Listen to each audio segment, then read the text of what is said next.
Sobat Belajar, jadi ada salah satu tes, namanya ujian tertulis berbasis komputer, yang kalau pertanyaannya bisa ngomong nih, dia bilang, keep your eyes on me, babe. Keep your eyes on me, babe. Kira-kira pertanyaannya yang jenis apa ya yang meminta kita untuk keep our eyes on it? Penasaran kan? So, please continue watching, karena sekarang belajar itu mudah. Ayo belajar!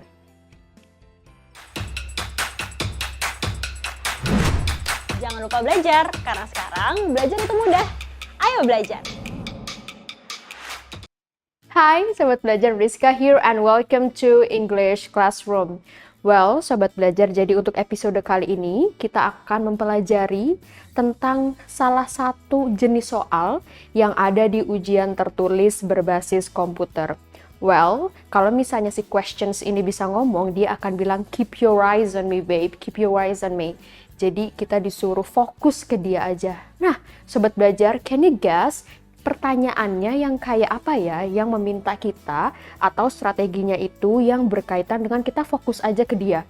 Walaupun nanti ada detailnya yang macem-macem, oke, tapi sebenarnya jawabannya itu dia ketika yang ditanya itu dia.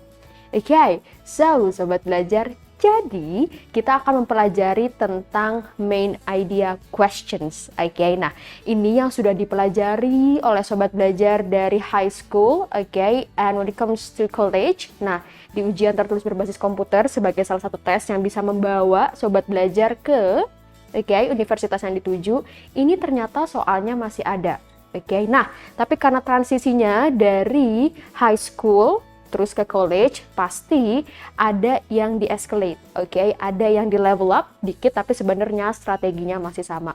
Oke, penasaran kan kayak apa? So, without further ado, let's get started. Jadi udah kelihatan ya, kita akan membahas tentang main ideas questions. Jadi dalam bahasa Inggris itu, untuk ujian tertulis berbasis komputer, ada banyak jenis pertanyaannya, tapi untuk episode kali ini kita fokus aja ke si main ideas questions, karena dia udah bilang, keep your eyes on me, babe. Jadi kita harus fokus on it. Nah, ini Sobat Belajar, jadi sudah Kariska sediakan strateginya yang bisa Sobat Belajar apply when you are doing the task, especially for the main idea questions. Jadi ini at least, setidaknya ada 2 strategi yang bisa Sobat Belajar aplikasikan ketika nanti mengerjakan ujian tertulis berbasis komputer yang bentuk pertanyaannya adalah main ideas. Nah, 2 ini, yang pertama adalah skimming. Have you ever heard about skimming? Pernah Sobat Belajar dengar tentang skimming? Nah, skimming ini adalah reading techniques, oke? Jadi yang pertama skimming itu adalah reading techniques. Jadi gimana Kak kalau misalnya reading techniques itu dengan skimming? Itu artinya Sobat Belajar langsung lihat aja paragrafnya, dia itu secara garis besar membicarakan tentang apa. Itu namanya skimming. Jadi teknik membaca untuk mengetahui dia itu membicarakan tentang apa intinya. Nah, itu namanya skimming. Nah, temennya sebenarnya satu lagi ada namanya scanning. Nah, mereka berbeda, penggunaannya namanya juga beda, tapi mereka itu sama, namanya reading techniques under the theme of reading techniques. Nah, kalau scanning nanti kebalikannya. Dia kita pakai ketika kita untuk mengerjakan soal-soal yang berkaitan dengan hal-hal spesifik. Nah, later on nanti kita akan membahas tentang itu. Nah, sekarang karena kita fokusnya ke si focus on me, babe, jadi kita akan fokus ke yang bisa kita aplikasikan bentuk soalnya, itu yang untuk main ideas. Oke? Yang pertama skimming, right? Yang kedua adalah penyesuaian cakupan pertanyaan. Kariska, maksudnya gimana sih penyesuaian cakupan pertanyaan? Nah, untuk main ideas dalam UTBK Sobat Belajar itu nanti ada beragam variasinya. Variasinya adalah yang pertama nanti dia akan minta keseluruhan paragraf, oke, or in other words passage. Nah, yang satu lagi nanti ada yang cuma di beberapa paragraf aja. For example, second paragraph, third paragraph, first paragraph. Nah, itu makanya kenapa di sini Kariska cantumkan harus menyesuaikan dengan cakupan pertanyaan. Oke, jadi kalau misalnya nanti pertanyaannya diminta untuk tahu main ideas of the passage, berarti of course kita harus bisa menggabungkan ide-ide yang ada di passage itu yang biasanya ada beberapa paragraf, oke? Nah, ketika tipenya yang satu lagi, yang cuma beberapa paragraf or even single paragraph, satu paragraf entah itu di paragraf kedua, 3, atau keempat, berarti kita fokusnya ke paragraf yang itu aja yang memang diminta, oke?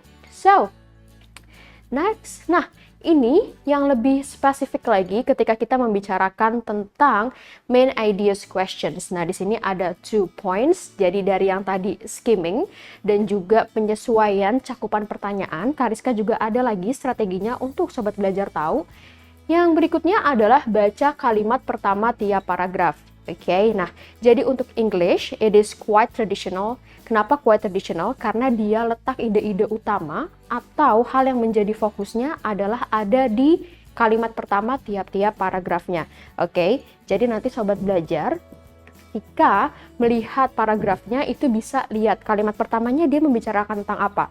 Terus grab the keywords, okay, as many as possible.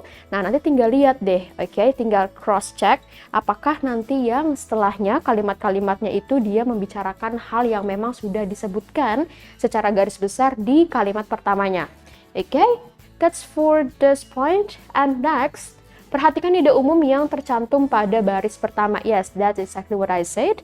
Jadi perhatikan ide umum yang tercantum pada baris pertama. Oke, nah karena yang tadi sudah Kariska bilang, sobat belajar, di kalimat pertamanya itu keywordsnya yang paling banyak, dia adalah sebagai gambaran awal apa aja sih yang akan dijelaskan di kalimat-kalimat berikutnya. Oke, so that's the point of these 2 strategies. Nah, terus yang ada 3 ini, sobat belajar, ini adalah contoh dari pertanyaan yang sebenarnya dia tanya tentang main ideas, oke? Jadi ketika soal-soalnya itu tentang main idea, dia bisa jadi pertanyaannya bukan main idea, tapi this one, oke? Yang pertama adalah, what is the main idea of the text? What is the main idea of the text? Nah, dari sini sobat belajar udah kelihatan kalau memang yang dia minta adalah si main idea. Oke, nah ini kelihatan ya, main idea, oh udah tahu nih langsung link to main idea. Oke, langsung apply strateginya. Nah, next, ini bentuk pertanyaannya yang mirip-mirip, oke. Yang kedua adalah, what is the topic of the text above? What is the topic of the text above? Nah, the topicnya itu sebenarnya adalah main idea of the passage, oke, sobat belajar. Jadi ketika nanti ada soal UTBK, terus pertanyaannya what is the topic of the text above, itu berarti dia strateginya sama dengan main idea. Kak, ini yang the text above-nya ada modifikasi lain nggak? Ada. Nanti dia contohnya adalah passage. Nah, jadi pilihannya, oke, yang pertama ada what is the topic of the text above, atau yang beda-beda dikit, dia nanti what is the topic of the passage. Oke, nah ini yang seperti Kariska bilang passage, berarti dia itu secara keseluruhan. Ya, sobat belajar, jadi dibaca itu ada berapa paragraf, dilihat kalimat pertama tiap-tiap paragrafnya, terus disesuaikan. Dari misalnya 4 paragraf itu, kita ambil contoh, dia membicarakan tentang apa. Oke, yang harus bisa mencakup keseluruhan ide yang ada di 4 paragraf itu. Ya, itu dia untuk what is the topic of the passage. Well, next we have what does the passage mainly deal with? Agak beda dikit, tapi sebenarnya kita bisa lihat dari kata-kata mainly. This one. Okay. What does the passage mainly deal with? Okay. Nah, ini udah kelihatan dari main. Okay. Jadi tambah jadi mainly. Nah, dia sama. Okay. Bentuk pertanyaannya bentuk dari main ideas, tapi dia modifikasi soalnya jadi what does the passage mainly deal with?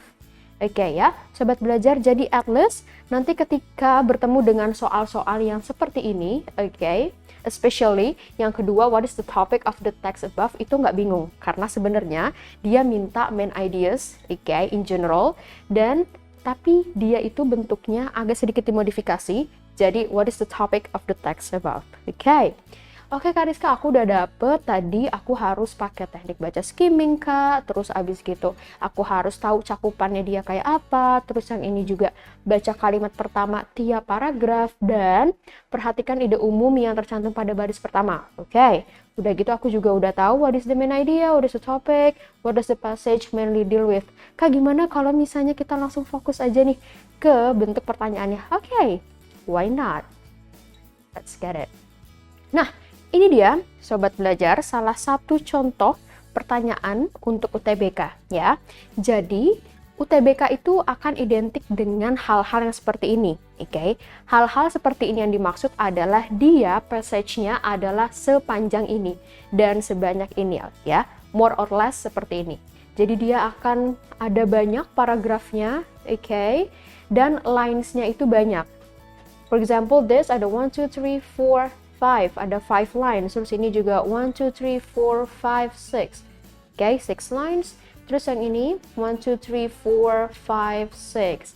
6 lines as well. Nah, kita lihat, ternyata ada 5 paragraf. Yang ini lumayan banyak, more than 6, I guess, ya. 1, 2, 3, 4, 5, 6, 7, 8, 9. 9 lines.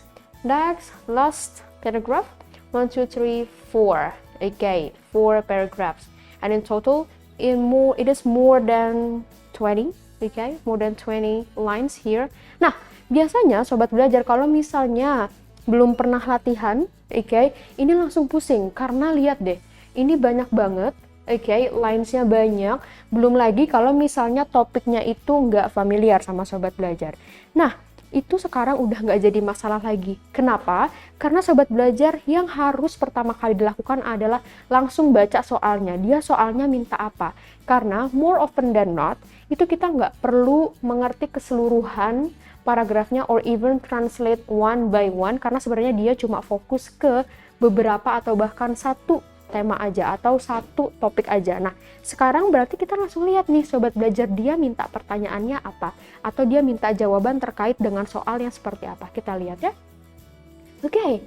Nah, karena sekarang kita fokusnya main idea, keep your eyes on me babe. Nah, berarti kita lihat di sini pertanyaannya adalah what does the passage mainly discuss? What does the passage mainly discuss? Nah, ini dia agak beda sedikit dari tadi yang sudah Kariska berikan ke sobat belajar, bentuk-bentuk pertanyaan yang berkaitan dengan main ideas. Nah, ini dia pakai kata-kata discuss, tapi you can get it from the mainly. Nah, dia sama-sama ada kata-kata mainly, oke? Nah, berarti dia ini yang berkaitan dengan main ideas, oke? Kenapa main ideas? Karena ketika kita baca secara utuh, kita tahu what does the passage mainly discuss? What does the passage mainly discuss? Berarti soal ini bertanya tentang apa sih yang dibahas di passage itu. Oke, berarti kita go back ke passage-nya, terus kita aplikasikan tadi strategi-strateginya ya. Well, ini dari yang paragraf pertama berarti kita highlight kalimat pertamanya. Nah, kalimat pertamanya itu dari what di sini terus sampai to them. Kita baca ya. What does the term digital literacy mean to you? Ask a few educated colleagues what digital literacy means to them. Oh, berarti dia membicarakan tentang this one. Digital literacy, okay, and mean. In this case, mean artinya meaning, okay, something related to definition, bukan sesuatu yang bad ya, karena mean itu juga berarti jahat atau something related to bad. Nah, tapi in this case, dia itu mean-nya adalah meaning, definition, something related to that, okay? Nah, terus next-nya dia adalah ask a few educator colleagues what digital literacy means to them. Nah, berarti ini berkaitan dengan jaring pendapat, okay? Jadi dia bertanya ke berbagai colleagues, okay, educator colleagues. Nah, yang berkaitan dengan digital literacy. Oke. Nah, sekarang kalau misalnya sobat belajar agak ragu apakah si kalimat pertamanya ini merupakan yang jadi ide utamanya, tinggal dilihat dengan bacanya skimming. Oke, baca cepat apakah dia sesuai. Kita lihat, you will likely hear a myriad of answers that differ from your own. Oh, dia bilang ini. You will likely hear a myriad of answers that differ from your own. Nah, berarti dia sebagai penjelas dari kalimat yang sebelumnya. Kan dia bilang, what does the term digital literacy mean to you? Terus di second line-nya, or second thoughts-nya, dia bilang, you will likely hear a myriad of answers that differ from your own. Oke, nah berarti ini masih sama. Terus coba kita bahas lagi ya. Ini sebagai contoh untuk sobat belajar untuk semakin yakin dengan kalimat pertama di paragrafnya, okay? Although the meaning of digital literacy can vary greatly by source, the meaning of digital literacy. Berarti masih sama, okay? Nah, terus next, oh ternyata dia sampai sini, okay? Berarti memang di paragraf yang pertama ini kalimat pertamanya itu sebagai ibunya. Oke, jadi dia di sini menyimpan banyak highlights-nya, menyimpan banyak keywords-nya. What does the term digital literacy mean to you? Oke, berarti dia akan membicarakan tentang various definition, various meaning of digital literacy. Oke, next kita highlight kalimat pertamanya dari to sampai dengan definition. Oke, to keep things simple, let's narrow the field to one definition. To keep things simple, let's narrow the field to one definition. Well, berarti dia karena tadi. Oke, nah sekarang kita bisa bahasnya dari dua. Yang pertama adalah kita langsung fokus ke paragrafnya dia. Yang kedua adalah relationnya dia dengan si paragraf yang sebelumnya. Karena kita kan tadi membahas tentang passage-nya mainly discuss. Oke, berarti kita harus tahu hubungan antar paragrafnya. Oke, tapi sekarang kita fokus dulu ke paragraf yang kedua. Paragraf kedua yang tadi dia bilang, to keep things simple, let's narrow the field to one definition. Oke, nah berarti dia akan narrowing ke one definition. Nah, dia bilang the American Library Association ALA defines digital literacy. Nah, berarti ini, defines digital literacy based on American Library Association or ILA. Nah, berarti ini sobat belajar dia masih membicarakan tentang yang tadi. Ini ya, to one definition specifically from ALA. Nah, dia juga masih sama, yaitu digital literacy. Oke, berarti yang ini one definition. Nah, hubungannya dengan si kalimat pertama, paragraf pertama, itu adalah sama-sama membicarakan tentang digital literacy. Oke, next. Di paragraf ketiga, udah dimulai dengan digital literacy. Okay. Literacy in education encompasses so much more. Oh, berarti dia membicarakan lagi tentang digital literacy, tapi dari sisi yang berbeda. Okay, so much more. For example, students must have specific skills when reading online text that may contain embedded blah blah blah blah. Nah, berarti dia membicarakan tentang digital literacy, dari aspek yang berbeda. Di sini dijelaskan for example. Nah, berarti di paragraf ketiga ini dia juga masih sama membicarakan tentang digital literacy tapi dari aspek yang berbeda. Oke, kita dapat. Nah, terus ini dua paragraf terakhir, sobat belajar. Sekarang kita highlight dari sini. Kalimat pertamanya, dari students sampai dengan digital content.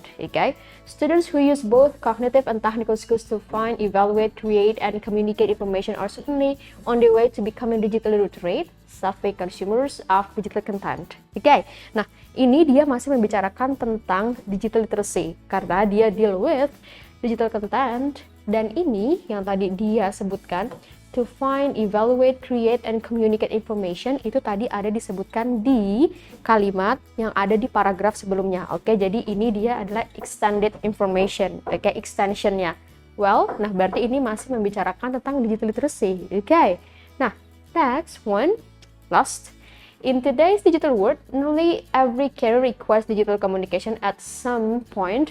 So equipping students with the skills to effectively and responsibly find, evaluate, communicate, and share online content is the key to their futures. Nah, ini tadi yang ada find, evaluate, communicate, and share online. Sobat belajar itu sudah disebutkan di paragraf yang ini. Nah berarti dia juga sama masih membicarakan tentang digital literacy. And this one still it is an extension. Nah berarti dari keseluruhan paragraf itu kita bisa lihat dia itu membicarakan tentang digital literacy. Dia membicarakan tentang konsepnya. Karena yang tadi dia bahas tentang definitionnya, terus dia bahas tentang dari sisi yang lain, dan juga berbagai contoh penerapannya. Nah sekarang kita langsung deh. What does the passage mainly discuss? Nah, tinggal kita lihat deh jawabannya yang membahas tentang digital literacy, especially yang membahas tentang konsepnya. Langsung deh, jawabannya yang C. The concept of digital literacy. Kak, tapi di digital literacy-nya ada jawabannya, ada yang lain, coba Kak bahas. Yang B, 21st century skill and digital literacy. Dia memang containing digital literacy, tapi sobat belajar perlu diperhatikan, dia itu nggak ada tadi membahas tentang 21st century skill. Tadi di paragraf pertama, dia langsung buka dengan sesuatu yang berkaitan dengan definition. Nah berarti 21st century skill-nya nggak ada, nggak perlu ditambah-tambahin. Nah, terus yang E, how the use of digital literacy. Kita nggak membahas tentang the use of digital literacy, itu bukan satu-satunya, tapi membahas konsepnya secara bersamaan, oke? Nah, berarti bukan cuma the use-nya aja, oke? Nah, yang di how to be digital literate students, kita nggak cuma membahas tentang itu, tapi kita juga membahas tentang konsep awal mulanya, oke? Nah, berarti ini juga bukan. Yang ini juga yang A, in the 21st century, the use of technology now. Kita membahas tentang digital literasinya. Well, jawabannya yang C, the concept of digital literacy. Oke, nah, go on, kita akan bahas bentuk soal yang lain dengan teks yang berbeda. Nah, langsung ya, sobat belajar baca pertanyaannya. I highly recommend you to start with the questions instead of the passage, oke? Jadi dibaca dulu pertanyaannya apa, jadi tahu mau cari apa, oke? Nah, ini sesuai sama tadi contoh yang sudah Kariska berikan, dia bertanya tentang what is the topic of the text about? The topic. Nah, berarti kita juga sama penerapannya dengan penerapan strategi dari main ideas. Oke, tinggal kita lihat. Ini, oke, ada 4 paragraphs, kita langsung bacanya skimming ya. Sobat belajar yang pertama, paragrafnya dia bilang, kita langsung ke sini. Kita highlight ini, oke. Langsung ya. Parents send their children to school with the best of intentions, believing that formal education is what kids need to become productive, happy adults. Oke, nah ini berarti berkaitan dengan klaimnya, misalnya masih blur nih Kak, masih agak blurry, dia membicarakan tentang apa? Boleh, lihat sedikit ke kalimat selanjutnya. Sekarang kita baca kalimat selanjutnya ya. Many parents do have qualms about how well schools are performing, but the conventional wisdom is that these issues can be resolved with more money, better teachers, more challenging curricula, and more rigorous tests. Oh, berarti ini berkaitan dengan sesuatu yang doubting, karena dia bilang do have qualms. Qualms itu kata lain dari doubts. Oke, nah berarti ini berkaitan dengan adanya doubts yang adanya di schools. Nah, schools-nya nanti bisa kita modifikasikan lagi ke formal education, tapi juga the idea kalau ini adalah qualms dari yang paragraf pertama. Oke, berarti kita go on ke paragraf yang kedua. Ada di sini kalimat pertamanya sampai dengan sini. Workspaces. Kita lihat ya. Children are required to be in school where their freedom is greatly restricted for more than most adults will tolerate in their workspaces. Nah, ini berarti dia membicarakan tentang keadaannya di sekolah dan ternyata nanti ke realitanya adalah mereka itu lebih banyak menghabiskan waktu. Oh, oke, berarti ini berkaitan dengan masalahnya ya. Sobat belajar, berarti kita dapat ini. Oke. Nah, kalau dilihat dia itu masih sama, ada di track yang sama. Jadi ini yang berkaitan dengan qualms-nya, doubt-nya, dan di sini adalah faktanya ternyata spend more time. Nah, kita lihat ini di paragraf yang selanjutnya. Oke, paragraf yang ini ada di sini. Until this one, generations. Kita lihat ya. Compulsory education has been a feature of our culture now for several generations. Nah, ini berarti dia membahas tentang yang tadi schools, compulsory education-nya, formal education-nya. Dia bilang President Obama and Secretary of Education Amdinkan also enamored of it that they want even longer school days and years. Nah, ternyata ini ekspektasinya dan juga plan-nya ya, sobat belajar. Oke, nah ini berarti tentang expectations-nya. Terus kita lihat ke paragraf yang selanjutnya di sini. Schools as we know them today are a product of history, not of research. Oke, nah berarti ini dia membicarakan tentang ternyata schools as we know them today are a product of history, not of research. Oke, nah di sini kita juga bisa lihat dia berkaitan dengan hal-hal yang doubting. Oke, nah berarti tinggal langsung kita lihat ke pilihan jawabannya. Oke, right, pilihan jawabannya ini. What is the topic of the text above? A, B, C, D, E. Yang A, restrictions on children freedom at the US schools. Nah, kita nggak membahas tentang ini ya, sobat belajar. Oke, kita langsung cross out. Karena yang tadi kita bahas adalah lebih ke qualms about the schools. Oke, schools perform. Nah, berarti yang A juga bukan. Kita nggak ada membahas tentang children's freedom-nya. Well, yang B, parent expectation on reformation in American school system. Oke, expectation. Nah, sedangkan tadi expectation-nya adalah from Obama and the secretary. Nah, berarti bukan parents-nya. Oke. Nah, berarti ini dia bukan. Nah, ini juga yang perlu sobat belajar perhatikan. Nanti di UTBK dia akan ada soal-soal yang seperti ini. Oke, jadi dia ada keywords-nya, tapi sobat belajar perlu baca keyword-nya secara utuh biar tahu apakah jawaban itu benar atau enggak. Oke, nah yang C, doubts on the effectiveness of American school systems. Nah, jawabannya yang ini. Doubts on the effectiveness of American school systems, karena tadi dari paragraf pertamanya udah kelihatan tentang worms, oke? Nah, terus paragraf-paragraf selanjutnya itu membicarakan tentang ini sebenarnya asal muasalnya dari mana sih, gitu ya? Nah, jawabannya itu yang C. Nah, kita bahas yang D and A. D, regulations for American children to stay longer at schools. Nah, yang ini tadi dia cuma dibahas di paragraf yang ketiga, ya. Sobat belajar, oke. Nah, yang namanya topic of the text, sebab berarti kita harus bisa wrap up dari semuanya itu dia membicarakan tentang apa. Berarti ini bukan. Oke, sobat belajar terus yang E, absence of a research-based school system in the USA. Nah, kita nggak membahas tentang absence of a research-based school system in the USA for the topic of the text. Ya, sobat belajar, jadi ini nggak usah. Oke, nah yang tadi kalau misalnya kita bahas yang berkaitan dengan absence of research base itu adalah ada di salah satu paragraf ya, yang sebagai dia bilang tadi product of research, product of history. Nah, karena dia cuma ada di paragraf tertentu itu, berarti kita nggak bisa pakai dia sebagai topic of the text above ya, sobat belajar. Jadi ini yang perlu diperhatikan dalam mengerjakan soal UTBK yang berkaitan dengan main ideas. Nah, makanya namanya keep your eyes on me, babe. Kenapa? Karena sebanyak apapun detailsnya, ketika kita tahu strateginya, dia akan tetap di situ. Oke, nanti tinggal kita lihat aja. Kita sesuaikan dengan pilihan jawabannya yang bisa wrap up semuanya. Oke. So, sobat belajar, untuk bentuk pertanyaan dalam ujian tertulis berbasis komputer yang namanya main ideas question, sobat belajar udah tahu strateginya, dan tadi juga udah latihan 2 soal, oke, dan juga sudah dibahas kenapa jawabannya yang ini mirip tapi ternyata tidak tepat, dan yang lain agak sedikit melebar tapi ternyata dia memang jawabannya itu. Oke, sobat belajar, jadi to wrap up, for this type of questions, don't forget to use the reading techniques, which is skimming.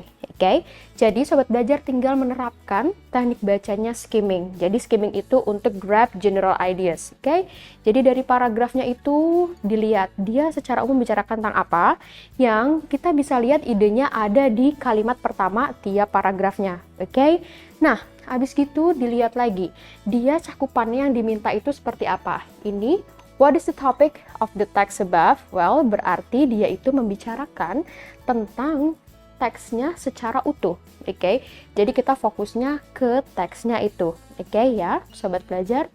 Well, terus abis gitu yang perlu diperhatikan adalah ketika nanti bentuknya ada banyak. Nah, bentuknya ada banyak, not really banyak, cuma 2, oke, in general. Yang pertama adalah dia akan minta what is the topic of the text above, oke, the topic of the text or the passage. Nah, yang satunya lagi adalah dia specific to particular ideas. Nah, particular ideas-nya bisa particular one paragraph, second paragraph gitu ya. Tinggal dilihat aja. Oke, sobat belajar, so it is easier for you to cope with this type of questions, right? Keep your eyes on me, babe. Karena sekarang belajar itu mudah, ayo belajar. Jangan lupa belajar, karena sekarang belajar itu mudah. Ayo belajar.